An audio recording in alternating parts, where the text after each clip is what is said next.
오십니다. 그래. 사랑하는 대통령 미쳤다!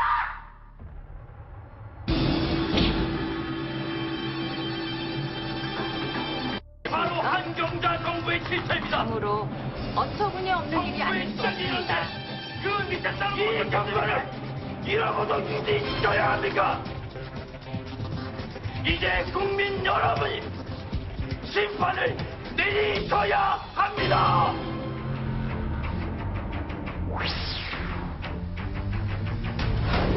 저런 분을 위해서 일했냐는 칭찬도 많이 받고, 일요일 날은 항상 이제 들어올 거라고 저희가 준비를 하고 있어요. 폭포에다 그냥 까만 그냥 공지에다 그냥 몰랐을까요, 뭐요? 다 알면서 모른 척 하는 거겠죠. 다 공공연히 다 알고 있었으니까 대통령 통해서 선물도 전달받고 혼자 식사 하시는 거를 좋아하신다고.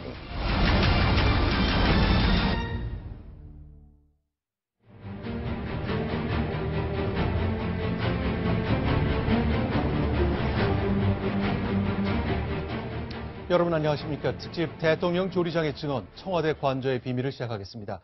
지금 영상 보신 것처럼 대통령의 청와대 삶을 가장 가까운 곳에서 지켜본 사람 가운데 대통령이 음식을 장만하는 조리장을 빼놓을 수 없습니다. 지난 3년 4개월 동안 박근혜 대통령을 위해서 양식을 마련했던 한동훈 조리장. 그가 채널A와 여성동화 취재팀을 만나 자신이 보고 겪은 증언을 내놓았습니다. 그가 남긴 발언을 통해 박근혜 청와대가 어떻게 멍들어갔고 비틀어졌는지를 하나씩 점검해 보겠습니다. 오늘 특집을 위해서 세 분 모셨습니다. 이명박 청와대에서 5년간 근무했던 박정하 전 청와대 대변인 나오셨고요. 채널A 정책사회부 임도현 차장, 그리고 여성동화 김민경 편집자 모셨습니다. 안녕하십니까? 안녕하세요. 이제 무거운 마음으로 이 프로그램을 시작해야 될 것 같습니다. 자, 먼저 영상을 준비한 게 있습니다. 자, 한상훈 전 조리장. 그가 과연 대통령을 그렇게 가까이서 모셨는데 왜 채널A 여성동화 인터뷰를 하게 됐는지 그 결심 과정을 직접 듣겠습니다.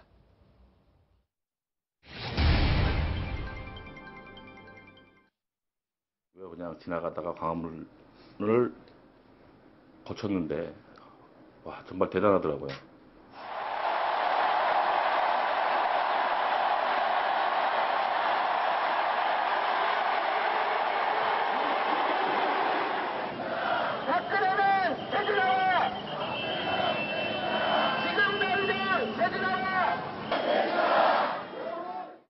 저 사람들이 이 추운데 왜 나왔을까? 자기 시간 뺏겨가면서 멀리서 나온 이유가 뭘까? 그리고 내가 무슨 일을 한 건가? 그런 거에 대해서 좀 제가 좀 마음이 좀 안 좋았죠. 어떻게 보면.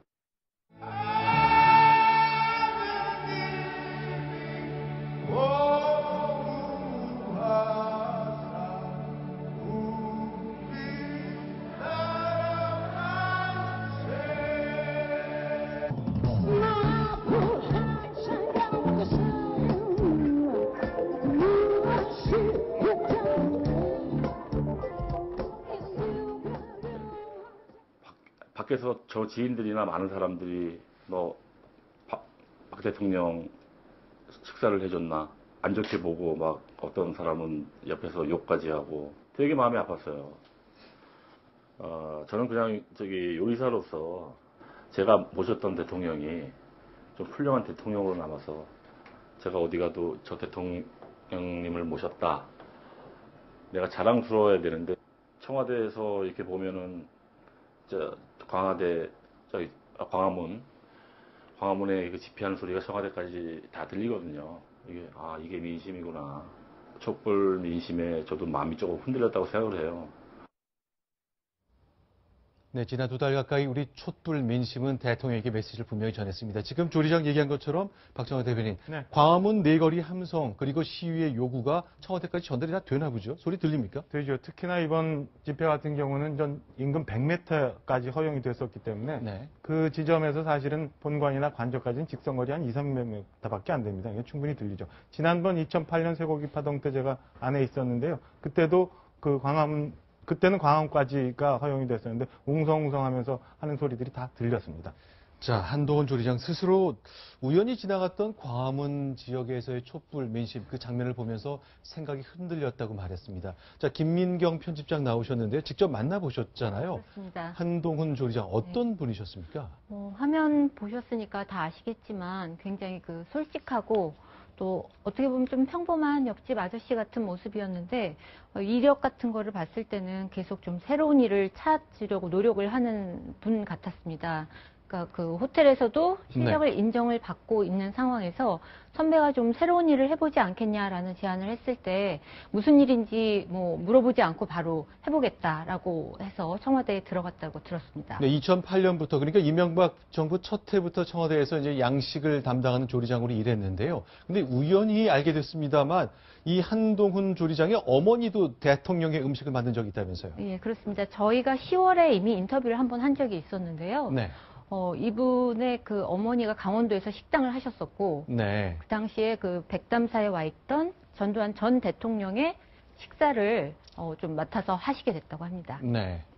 지금 보시는 장면 1989년 이후부터 전두환 이순자 부부 두 전직 대통령 부부가 백담사로 이른바 유배를 가게 된 상황이었는데 한상훈 전 조리장의 모친도 이 두 분을 위해 식사를 해준 적이 있다. 참 기묘한 인연이 아닐 수 없습니다. 그런데 김도현 부장께 좀 여쭤보겠습니다. 저희가 이제 잠시 후에 인터뷰를 통해 소개를 드리겠습니다만 청와대에서 보고 겪은 것을 말한다는 게 굉장히 어려운 일인데 네, 그렇습니다. 보안 서약서도 쓴다면서요. 실제로 썼다면서요. 예. 그 본인이 보안 서약서도 쓰고 기밀 유지에 대한 그 책임을 상당히 많이 걱정을 했는데 네. 저도 과거에 청와대 출입 기자로 한 2년 정도 일을 해봤는데 그 당시에 들어가기 전에 친인척에 대해서 그 조사를 하고 신변 그 검사했던 거를 한 2주 이상 했던 기억이 납니다. 네. 근데 여기서 중요한 것은 보안 서약서 쓴 것보다는 사실은 이분이 보안 서약서를 쓰고 기밀 유지에 대한 것 때문에 혹시 청와대로부터 보복을 받지 않을까에 대한 사실 걱정을 하고 있거든요. 근데 네. 어떻게 보면 청와대의 가장 중요한 그 기밀을 외부인에게 넘긴 당사자가 바로 박근혜 대통령입니다. 따라서 네. 이 이후에 만일에 청와대 측에서 한상훈 조리장의 용기 있는 증언에 대해서 외압을 넣거나 만약 보복을 한다 그러면 그것이 더욱더 안 될 일이고 이 부분에 대해서 언론이나 국민들이 이분의 용기 있는 증언 또 어떻게 보면 양심 고백인데 이런 것들을 철저히 지켜주는 게 더 중요하다고 봅니다. 자, 지금 날짜를 보면 올해 6월이거든요. 떠날 때 쓴 것 같습니다. 박정화 대변인. 네. 청와대 근무하셨는데 떠날 때 역시 이명박 대통령 시절에 이를 발설하면 안 된다 약속했습니까? 행정처리상의 미스가 있었는지 아닌지 모르겠습니다. 저는 떠날 때는 보안각서를 쓴 기억이 없습니다. 그러니까 들어갈 때는 정보보호 동의서 네. 이런 건 쓴 기억이 있습니다만 나올 때는 쓴 적이 없고요. 제 주변에도 사실은 물어봤더니 그 보안각서를 떠날 때 쓴 직원들은 없었습니다. 네. 자, 그러면 지금은 올 여름에 청와대를 떠난 한상훈 조리장 현재는 무슨 일을 하고 있습니까? 이분은 요리에 거의 인생을 다 바친 분이기 때문에 지금도 서초동에 있는 레스토랑에서 요리를 만들고 있습니다. 근데 지금 취재진이 워낙 많이 몰려 있어서 네. 식당에 손님은 없고 기자들만 와 있다고 말씀을 하시더라고요. 자, 지금 보시는 저 장면, 그러니까 지금은 글쎄 워낙 막중한 사실을 알게 됐고 그것 때문에 여러 곳에서 문의가 오기 때문에 경영하고 일하고 있는 레스토랑에 갈 수 없는 상황입니다. 이분을 저희가 채널 A와 여성동화 취재팀이 만나서 솔직한 고백을 다 들었습니다. 자, 그러면 최순실 씨의 존재이죠. 역시 핵심은 그가 과연 비선 실세였는지 그의 존재를 정말 김기춘 실장의 말처럼 아무도 몰랐었는지 이분 얘기 들으면 좀 다릅니다. 다 알았다는 겁니다. 저희가 영상을 준비했습니다.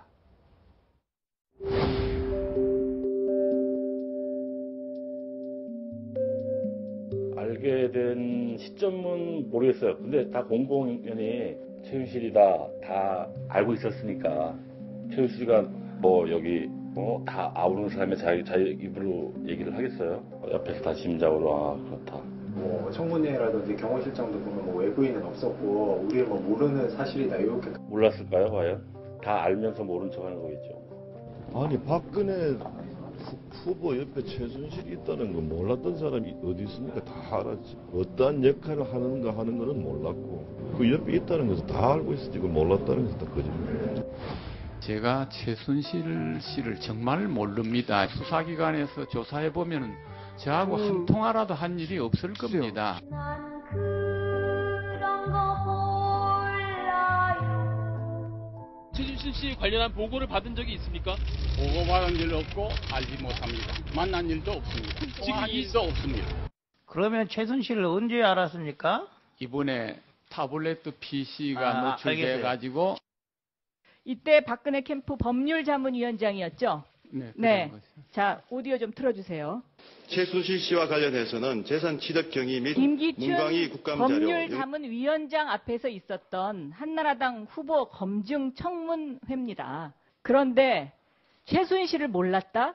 이게 앞뒤가 안 맞죠. 죄송합니다. 저도 이제 나이 들어서 최순실이라는 이름은 이제 보니까 뭐 제가 못 들었다고 말할 수는 없습니다. 그러나 최순실이를 알지는 못합니다. 자,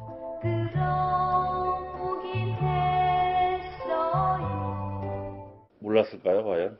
다 알면서 모른 척 하는 거겠죠. 자, 한상훈 조리장 얘기를 들어보면요. 자, 관저에서 주로 일을 하기 때문에 관저에 오는 손님을 좀 알게 될 경우가 있는 것 같은데, 알았을 것 같다. 김기춘 시장도 알 걸로 뭐 짐작한다. 이렇게 얘기합니다. 실제 비서실장이 대통령이 머무는 또 특히 일을 많이 했는데, 갔을 가능성은 어떻게 보세요? 저는 지금 박근혜 대통령께서는 오히려 네. 본관 사무실보다 관저에서 더 많이 업무를 보셨던 걸로 알려져 있기 때문에 네. 김기춘 실장이 관저를 여러 번 가셨을 거로 추정이 되고요. 그다음에 후보 청문회뿐만 아니라 중간에 우리가 다 아는 것처럼 정윤회 문건이 있었지 않습니까? 그때 이미 권력설 1위라고 나와 있고 그다음에 김기춘 실장 당신에 대해서 안 좋은 얘기가 적혀 있었기 때문에 저 김기춘 실장님 같이 이렇게 정교한 분께서 네. 그걸 확인해 보지 않았다는 것은 말이 안 된다고 생각합니다. 자, 한상훈 조리장 이제 청와대를 떠났습니다만 청와대 경호실이 아니라 비서실 소속이잖아요. 네. 비서실장이었던 김기춘 실장이 과연 그런 관저에서 벌어진 일을 얼마나 파악했을지 아직 100% 단정할 수 없습니다만 다양한 이야기들이 나옵니다. 자, 그러면 한상훈 전 조리장 채널A와 여성동화 취재팀에게 이렇게 얘기했습니다. 나는 왜 최순실을 안다고 얘기했을까? 직접 마주쳤다는 겁니다. 역시 영상으로 준비했습니다.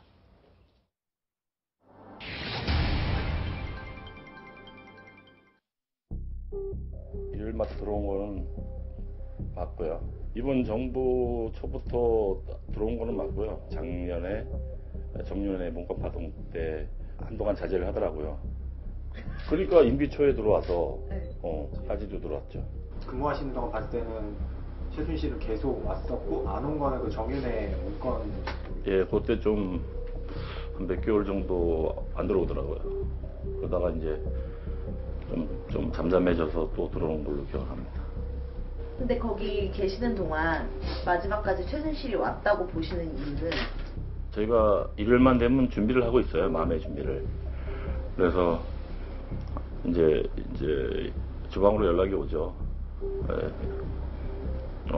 그분 오신다고 그러면 이제 저희가 이제 뭐 평상시에는 뭐 대통령직 한 분만 이렇게 준비를 하지만 또 이제 오면 또 사람 수가 있잖아요. 거기에 맞게 더 저희가 준비를 하는 거죠. 그러면 최순실 씨는 항상 일요일 그 시간대 맞춰서 그렇게? 일요일과 이제 무슨 뭐 어디 해외 순방을 간다든지 하면 이제 그 전날 정도에 들어와서 특별한 뭐 있으면은 그렇게 들어온 걸로 기억을 합니다. 우리가 그 내실 안에 이제 화장실을 사용을 하는데 사실 가다가 한 2번 정도 마주친 적이 있어요.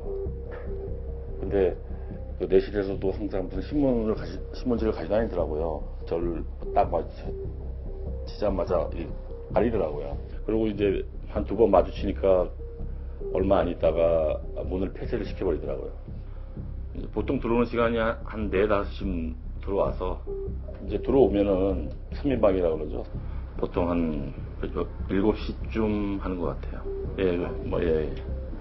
그래서 보통 이제 식사가 6시에 들어가면 대통령 식사는 이제 가족 식당에서 드시고 나머지 분들은 이제 회의를 하기 때문에 이제 그때 저희가 이제 간식을 또 준비해주고 그래서 대통령이 같이 뭐 회의를 하지 않았다고 제가 짐작을 하는 거죠. 이게 이제 김밥을 이제 한 줄 정도랑 같이 이렇게 먹고 이제 한 2-3줄을 항상 사달라고 했죠. 메뉴는 주로 스키야키. 예. 뭐 음식 투정하는 사람들은 투정 없었고, 그래서 이제 뭐 지금 생각을 해보면 그 김밥 사갔던 게 정유라 주려고 가져갔구나 이렇게 생각하는 거지. 그래서 우리 처음에 저기 광화문 뒤에 바르다 있거든. 처음 먹어보니까 맛있는 거예요. 근데 그것도 한 10번만 먹어봐 질려. 그래서 직접 사라고 그랬죠.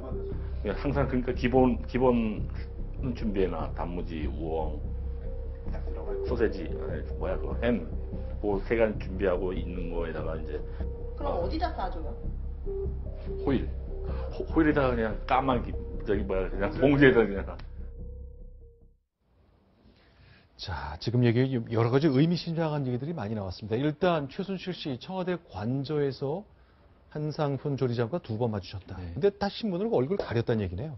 그래서 본인도 본인이 하는 행동이 무엇인지 다 알고 있다는 거죠. 비선실세로서 잘못된 일을 하는 것을 알고 그것을 아무리 청와대 관저에 있는 사람이지만 이런 그 조리장이나 청소하시는 분들 또는 경호 인력들한테 자기가 들키면 안 된다는 걸 알고 얼굴을 가렸는데 나중에 아예 문을 잠가버려서 네. 이 조리장이 화장실 갈 때는 저 주방에서 문을 열고 내실에 화장실을 이용했는데 네. 가리는 바람에 다른 통로를 이용해서 돌아서 가야 했다. 네. 이런 증언을 했습니다. 네.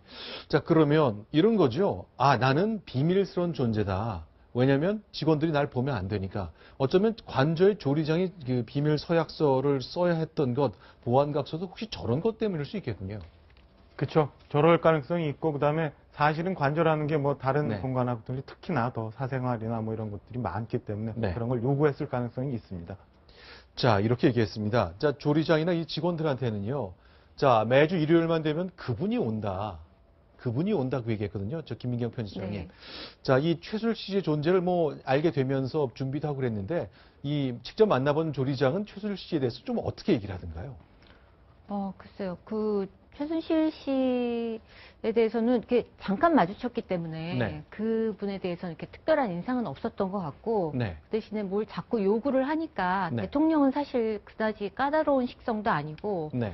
요구한 게 없었는데 오히려 최순실 씨가 들어와서 김밥을 싸달라, 스키야키를 해라, 뭐 그다음에 그 회의 때문에 네. 일요일 근무도 늦어지고 그래서 네. 어떻게 보면 좀 자기는 나라를 위해서 좋은 일을 했다고 생각을 했는데 네. 이런 최순실 사태가 벌어지고 나니까 내가 그동안 뭘 했나 이런 회의에 좀 많이 빠지게 된 것 같아요. 근데 또 하나 궁금한 건 지금 이 한상훈 조리장의 증언을 들어보면 매주 일요일 날 왔다. 그리고 임기 초부터 자신이 그만둔 올 여름까지 계속 왔다고 얘기하거든요.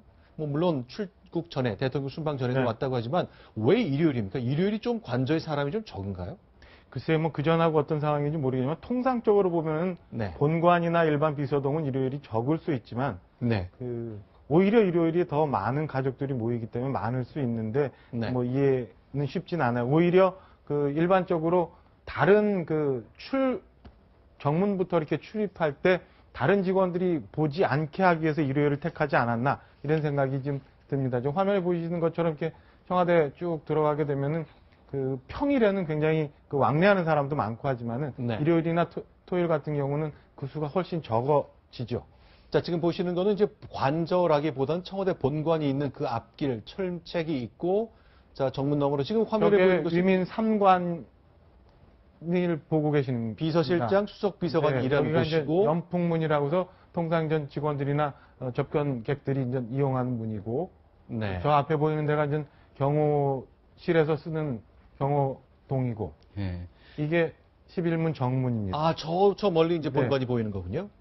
네. 그런데 제 생각에는 최순실 씨가 일요일마다 찾아온 거는 아마 그런 것 같습니다. 왜냐하면 들어올 때마다 이른바 문고리 3인방을 데리고 배석을 시켜놓고 회의를 했거든요. 네. 그러면 한 주를 앞두고 문고리 3인방을 데리고 우두머리 노릇을 하면서 미리 대통령의 그 주의 일정이나 주의 업무를 조정 내지는 회의를 해서 네. 거기에 맞춰서 한 주의 일정을 대통령이 좀 따라가지 않았을까. 네. 그런 차원에서 일요일에 찾아온 것으로 좀 전 추정을 할 수 있을 것 같습니다. 그런데 보통 일요일 날 이 일을 하는 것은 비서실장 아닙니까? 그렇죠. 뭐 아시는 것처럼 사실은 그 정치권이나 청와대가 일요일은 평일처럼 움직입니다. 그러니까 네. 당장 월요일부터 이제 수석비서관 회의가 있고 이어져 있는 회의가 있기 때문에 그 주의 전체 상황을 보고 그동안에 이제 국정 상황에 대해서 점검하기 위해서 일요일날 보통의 경우 오전이나 오후에서 그 비서실장 주재로 회의를 하고 나머지 직원들도 토요일은 더러 이제 반쯤은 쉽니다만은 일요일은 대부분 다 출근해 있는 상황이 과거 정부의 모습이었습니다. 자, 그러면요. 지금 이제 보면 이 조리장과 두 번 마주쳤다. 그리고 신문으로 가렸다. 그 다음부터는 아예 조리장이나 다른 직원들이 최순실 씨를 보지 못하도록 아예 문을 만들어서 회의 중이라 딱 써붙였다고 얘기하거든요. 결국 비선의 존재를 스스로 인지했다는 것이겠죠. 그러나 2년 전 이맘때 정윤회 문건이 유출된 것으로 나라가 흔들렸을 때 박근혜 대통령은 그 직후에 이렇게 얘기했습니다. 비선은 없다. 왜들 이러시냐고 했습니다. 그 말 듣겠습니다. 비선이니 숨은 실세가 있는 것 같이 보도를 하면서 의혹이 있는 것 같이 몰아가고 있는 자체가 문제라고 생각합니다. 이 문서 유출을 누가 어떤 의도로 해서 이렇게 나라를 혼란스럽게 하는지에 대해서도 조속히 밝혀야 합니다. 검찰은 철저하게 수사해서 명명백백하게 실체적 진실을 밝혀주기 바랍니다. 박근혜 대통령은 2년 전에 이런 당부를 했습니다만 그 당시 검찰은 그 지시를 이행하지 않았습니다. 오히려 지금의 검찰이 명명백백하게 사실관계를 밝히고 있습니다. 오늘 검찰에서 결국 최종 수사 결과 발표했죠? 오늘 특검으로 이제 자료까지 다 넘겼는데요. 거기서 좀 유의미한 것은 물론 뭐 정호성과 최순실의 통화 내용이나 뭐 문자는 1000개가 넘었는데 좀 더 들여다봐야 될 것이 올해 들어서도 최순실에게 넘어간 자료가 6건이 있다. 그래서 뭐냐면 채널A가 사실 최근에 단독 보도했던 것이 최순실이 원래는 정권 초기에만 들락날락했다는 것이 대통령의 설명이었습니다. 그러나 이 한상훈 조리장의 증언을 보면 자신이 6월 말에 나올 때까지 들락날락했다. 다시 말해서 9월에 유럽으로 독일로 떠나기 전까지 들락날락했을 가능성이 큽니다.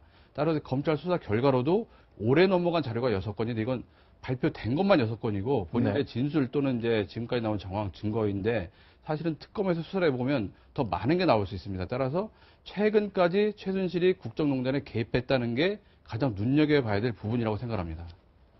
자, 그런데 이제 대통령 일정 그동안 여성동화 첫 취재 이후에 공개가 다 됐습니다만 김경 편집장님 좀 이상합니다.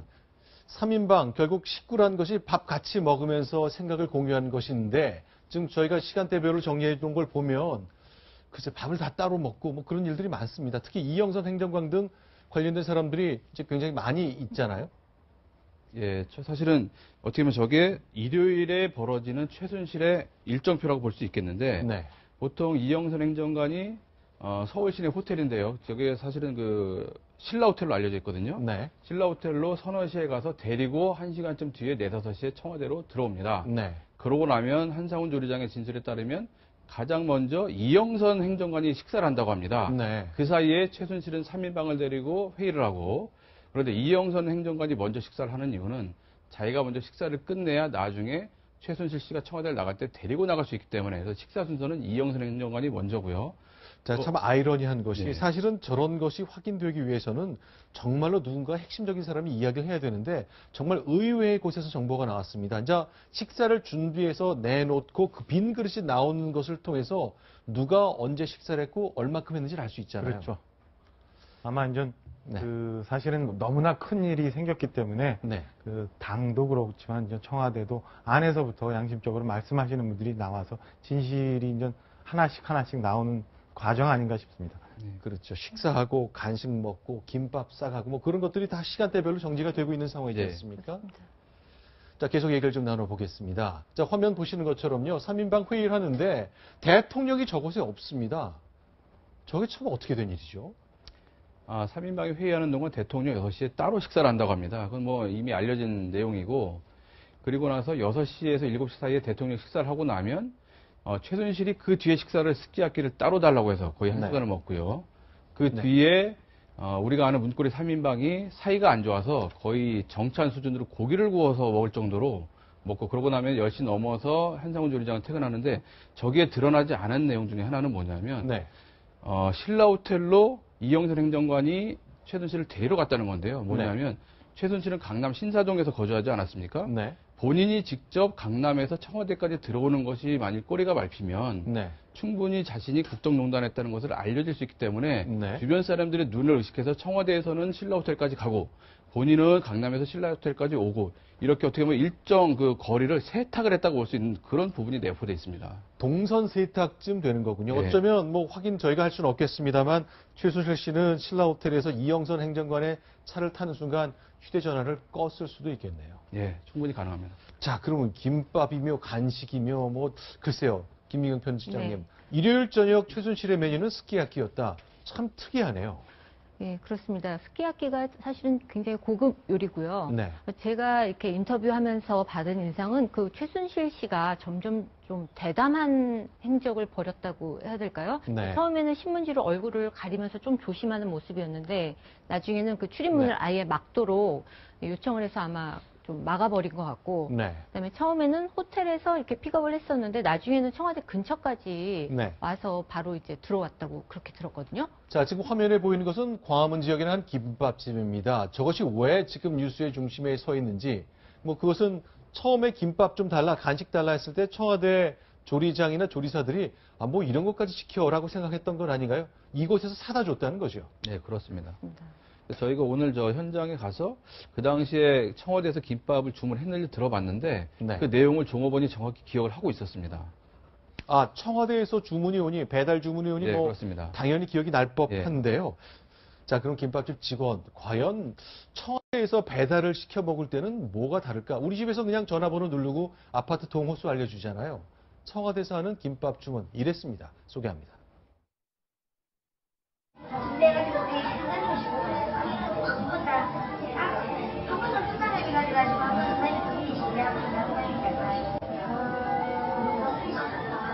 그러면 직접 가져다 주세요. 전화가 와서 청와대인데 이러고 전화 온 거예요? 청와대에서 옆에서 김밥을 신청을 하고 들어올 때도 뭐뭐뭐 하지 마라. 언니 싣고 올 때 언니가 여기서 보존하는지 뭐 본인이 누구라는 신분증이라든지 다 가지고 올 거야. 그렇죠. 서류를 가져오라. 뭐 실제 그런가요?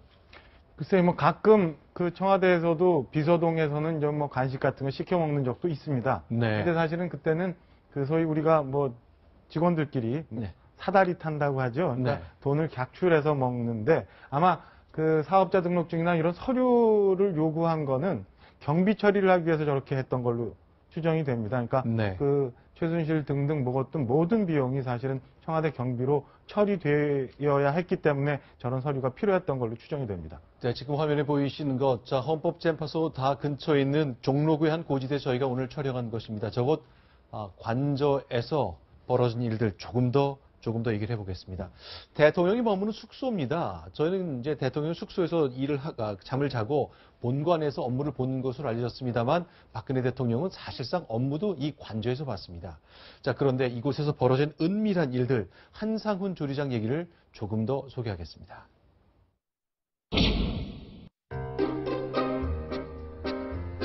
이번 정부의 안에 관저 내부를 리모델링을 새로 했기 때문에 그래서 안쪽으로는 저희가 들어가 본 적은 없어요. 그래서 뭐 파우더룸이 어딘지 공사할 때 한번 본 적 있죠. 그때 원래 2월 25일 날 대통령이 관저로 오전에 취임하고 이제 바로 이제 관저로 들어오는데 이번에는 한 3월 5일 정도로 생각이 돼요. 한 열 동안 리모델링 공사가 되기 때문에 관저 주방에서 문만 딱 열면은 그냥 대통령 내실이에요.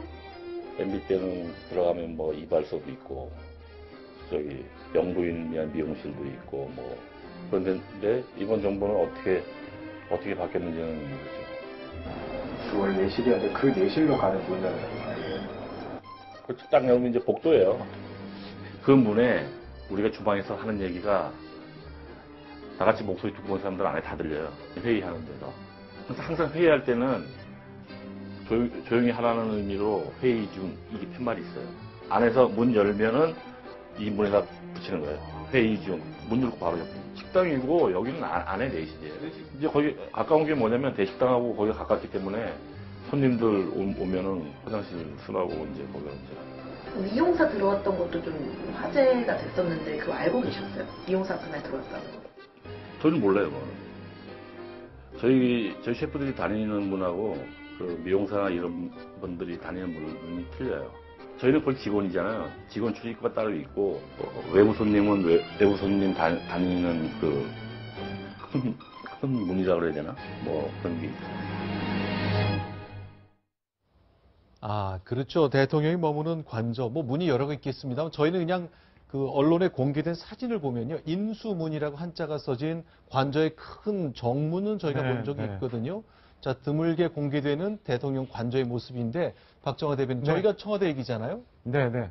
저기가 지금 보시는 게 관저의 모습입니다. 그러니까 그 인수문이 지금 사진에 보시는 것처럼 이제 인수문이 있고, 저게 통상 그 보통의 직원들이나 아니면 저 수행원들이 그 쓰는 문이 인수문이고요.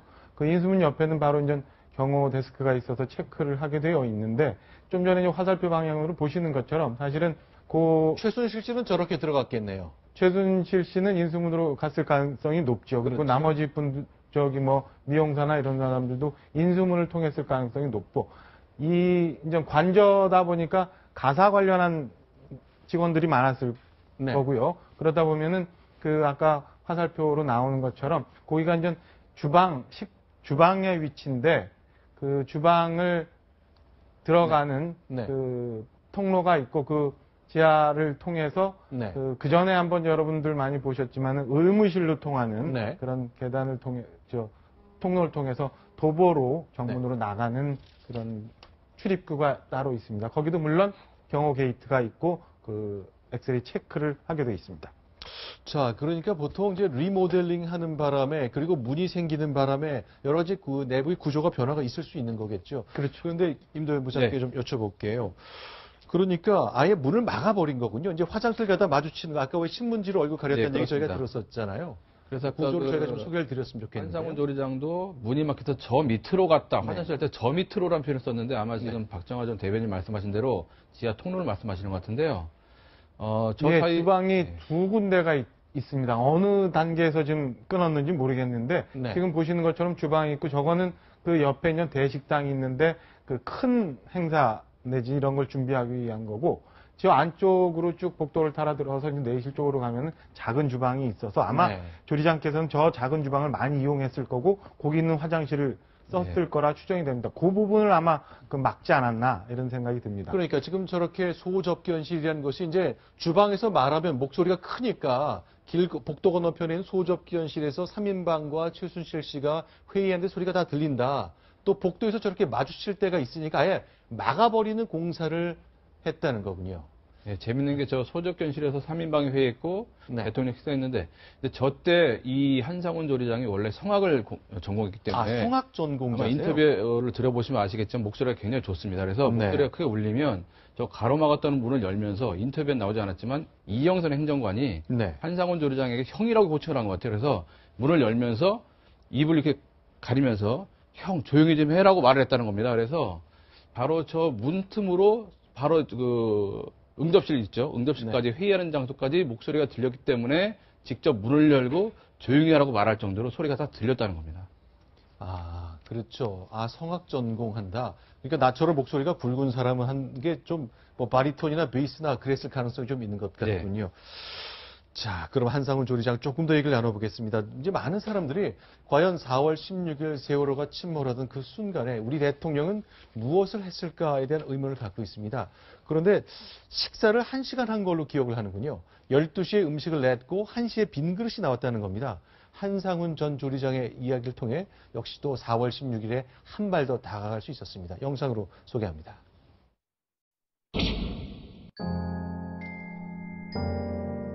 보통 근무를 하실 때는 대통령을 보시는 경우는 몇 번이나 되시는지, 뭐 일주일에 놓고 봐요? 뉴스에서 더 많이 보죠. 관저에서는 거의 볼 일은 없어요. 박근혜 대통령이 추가적인 수습 방안을 준비하고 있다고 합니다. 박근혜 대통령의 사과 회견을 보면서라고 하는데요. 비서실장으로 근무하실 동안 대통령을 직접 대면하는 것은 일주일에 한 몇 번 정도 대면을 하십니까? 일주일에 꼭 한 번씩 하는 것은 아니고, 일이 있을 때는 뭐 일주일에 2번도 되고, 또 뭐 일주일에 한 번도 못 뵙는 경우도 있고 그렇습니다. 일정하지가 않습니다. 그래도 실장으로서 대통령을 가장 자주 뵙는 분이라 이렇게 생각을 할 수 있죠. 뭐 비교적 그렇습니다. 그러면 문제의 4월 16일 날 우리 비서실장님은 대통령과 만났습니까? 안 만났습니까? 중앙대책본부에 가실 때 제가 수행해 갔습니다. 청와대에서 못 뵀습니까? 청와대에서는 그날 뵌 일이 없고. 여태까지 제가 아는 거는 12시에 밥이 들어갔다는 건 확실해요. 거의 이제 1시간을 이제 보거든요, 저희가. 12시쯤 들어가면 이제 상이 1시쯤 전후로 해서 이제 나오죠. 그렇죠. 어느 정도의 그런 시스템이 생겨서 반찬이라든지 밥이라든지 항상 기록을 하고 그렇습니다.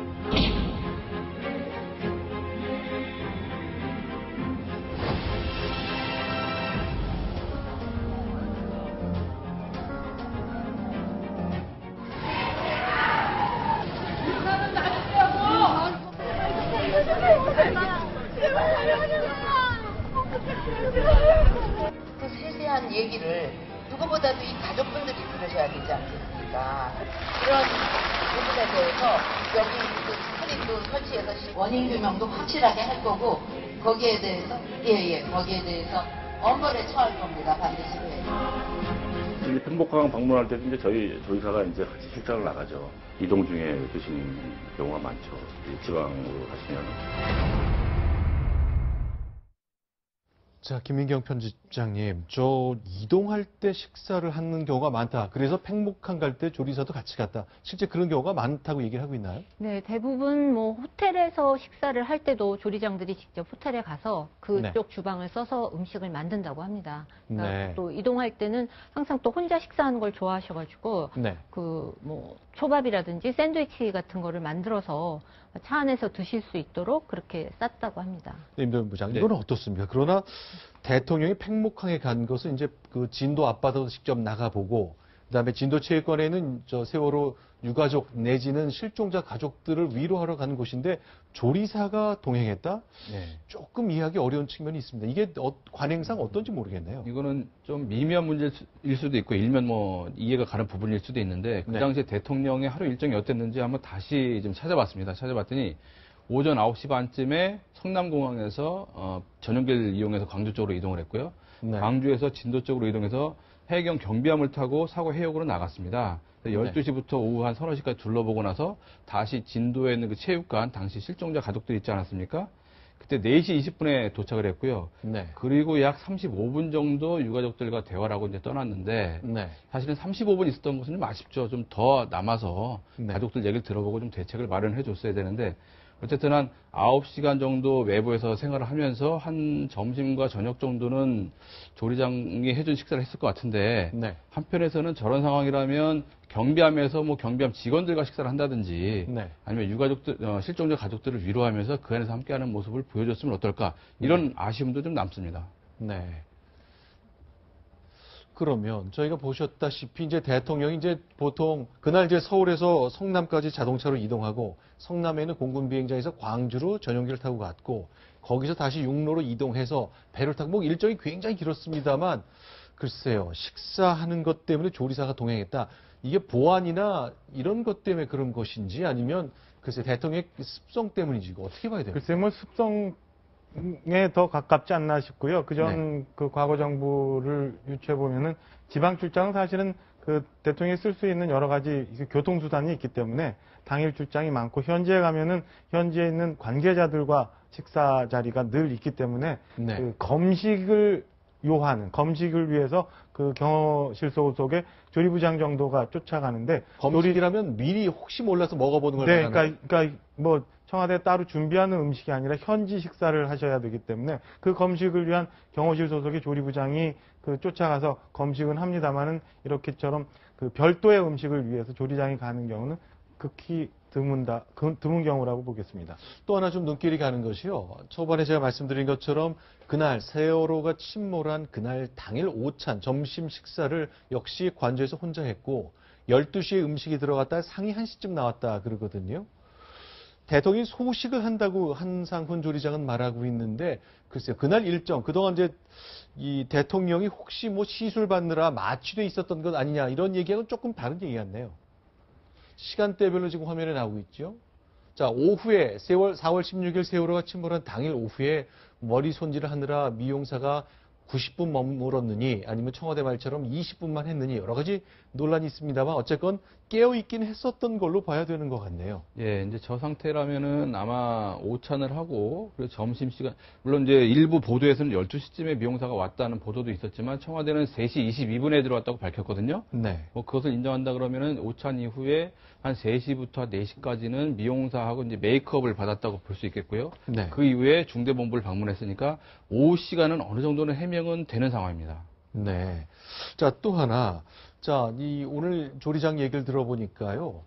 음식을 넣을 때, 그리고 다 먹은 음식을 갖고 나왔을 때 밥과 반찬을 다 무게를 잰다고 하는데 그게 어떻게 된 얘기죠? 이게 이명박 대통령 때는 없었던 일이고 그 박근혜 대통령 때부터 시작됐다고 하는데요. 제 생각에는 아마 이명박 대통령의 경우는 그 영부인이 있어서 네. 식성이라든지 뭐 좋아하는 거 이런 거를 좀 미리 정보를 줄 수가 있었는데 박근혜 대통령 같은 경우에는 어떤 걸 먹고 안 먹었는지를 조리장들이 좀 체크를 해서 그 다음 메뉴에 반영될 수 있도록 일일이 좀 체크를 많이 했던 것 같고 이런 것 때문에 어떤 날 식사를 했는지 안 했는지를 조리장들이 정확하게 기억을 하고 있었던 거죠.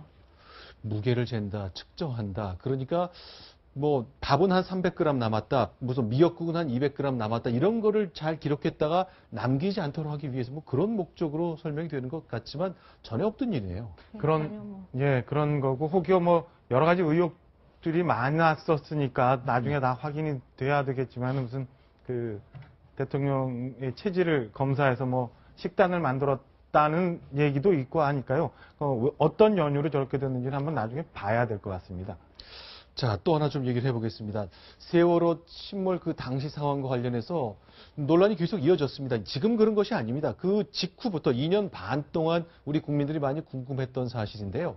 청와대 관저에서 일하는 조리장 그리고 많은 관저 직원들은 과연 이 문제를 어떻게 생각하고 있을지 역시 한상훈 조리장 얘기를 묶어봤습니다.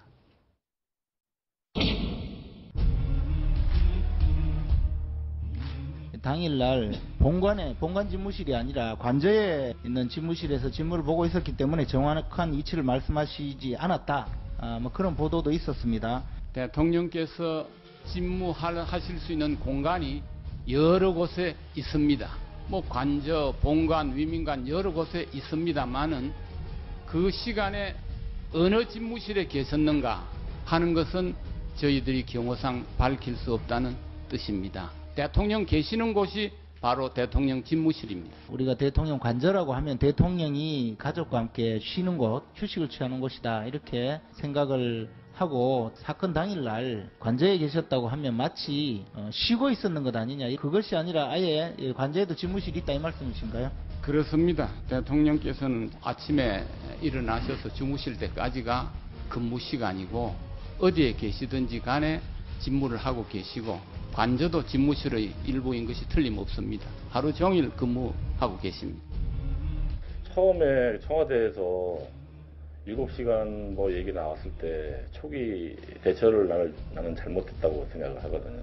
MB는 출퇴근 정확한 사람이고 뭐 직장생활 오래 해서 그래서 그렇겠지만 박근혜 대통령은 그냥 평소에는 그냥 뭐 일요일이건 뭐 평일이건 저기 비서관회의나 무슨 뭐 국무회의 외에 일정이 없을 때는 거의 뭐 관저에 계시니까 그래서 세월호 그날도 관저에 계셨기 때문에 그 말을 처음에 못한 거라고 생각을 하죠. 국민들은 왜 평일에 출근 안 하고 관저에 있냐 그 말을 못한 거라고 우리는 그렇게 생각을 했어요. 특사 들어갔으니까. 자, 그러니까 대통령 집무실은 모두 3곳이 있다고 청와대가 설명해 왔습니다. 뭐 본관도 있고 관저도 있고 또 비서관들이 근무하는 곳 3군데가 있는데 물론 어디서라도 대통령이 일하면 그건 집무실이 된다는 것 말은 틀리지 않을 것 같습니다만 출근을 잘 안 하고 재택근무를 계속했다. 뭐 그렇게 봐야 되는 거겠군요. 예.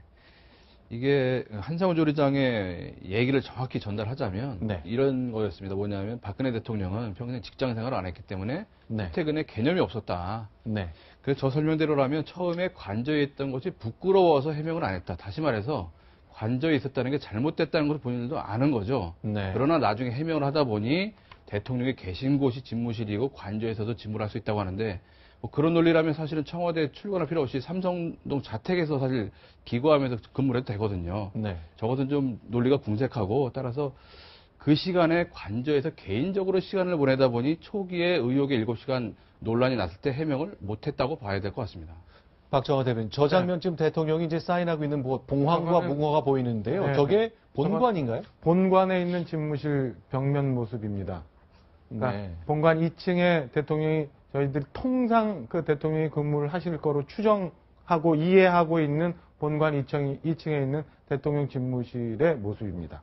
그러니까 저런 게 청와대가 촬영해서 자료 영상으로 주니까 저희 채널 A 등 모든 방송사들이 저 장면을 자료 그림으로 많이 쓰거든요. 그렇죠. 통상 대통령이 새로 이제 그 취임을 하시게 되면은 네. 저렇게 이제 사인하시는 모습, 전화하는 모습, 뭐 참모들과 회의하는 모습 이렇게 찍어서 그 각 언론사에 제공을 하지 않습니까? 그러니까 네. 저것도 아마 초기로 추정이 되는데요. 초기에 그 집무실에서 전화하는 모습, 사인하는 모습을 제공했던 거고 지금 보시는 화면은 그 본관 2층에 네. 수석비서관 회의가 진행되는 공간입니다. 여기가 늘 상설로 되어 있어서 수석비서관 회의 내지는 그 소규모의 정상회담도 저 자리에서 이루어지는 곳입니다. 그러니까 저런 장면만 계속 보면 대통령은 늘 본관에서 근무를 하시고 그래서 숙소인 관저와는 거리가 걸어서 한 5분 안쪽 거리니까 늘 출퇴근한다고 생각을 했는데 대통령은 저렇게 월요일 날 수석비서관 회의,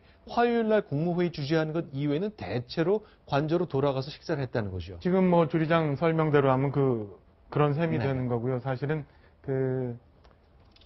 이게 여러 가지 정보나 보좌진들의 접근성이나 이런 네. 걸로 따지면은 그 관저에 아무리 이제 사무실이 있다고 하더라도 네. 본관에 계실 때하고는 상황이 좀 많이 틀리죠. 자, 이제 대체로 조리장의 얘기는 이제 본관에도 주방이 있고 관저에도 주방이 있기 때문에 과연 식사를 어디서 원하신지를 들어보면 대체로 어디에 머무는 것인지를 알 수 있다는 것.